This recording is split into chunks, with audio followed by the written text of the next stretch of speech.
পুরান ঢাকার টিকাতলী একেএম দাস লেনে অবস্থিত শত বছরের পুরনো ঐতিহাসিক বাগানবাড়ি রোজ গার্ডেন। 20 শতকের প্রথম দিকে সম্ভবত 1930 সালে ঋষিকেশ দাস এই ভবনটি নির্মাণ করেন। ঋষিকেশ দাস ছিলেন ব্রিটিশ আমলের নবধনী ব্যক্তি।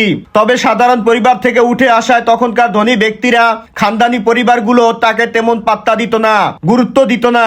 কথিত আছে যে ঋষিকেশ দাস নরেন্দ্র নারায়ণ রায় চৌধুরীর বাগানবাড়ি বলদা গার্ডেনে এক জলসায় উপস্থিত হন। সেখান থেকে তিনি অপমানিত হয়ে আসার পরে ক্ষুব্ধ হয়ে তিনি তৈরি করেন রোজ গার্ডেন প্যালেস। ঐতিহাসিক এই স্থানটি রয়েছে অগণিত ইতিহাস। এই বাড়িটি নির্মাণ করতে গিয়ে ঋষিকেশ দাস এক সময় গরিব হয়ে পড়েন। তখন তিনি এই বাড়িটি বিক্রি করে দেন। 1970 সালের দিকে এখানে নাটক, টেলিফিল্মের শুটিং এর স্পট তৈরি হয়। হুমায়ুন আহমেদের রচিত নাটক, সিনেমার শুটিং হয় বহুবার। তাই অনেকেই বলে থাকেন এটি হুমায়ুন আহমেদের বাড়ি, আসলে তা না। এই ভবনে 1949 সালে হোসেন শহীদ সোহরাওয়ার্দী, মাওলানা ভাসানী, শেখ মুজিবুর রহমান সহ আরো অনেকে আওয়ামী মুসলিম লীগ থেকে আওয়ামী লীগ প্রতিষ্ঠা করেন।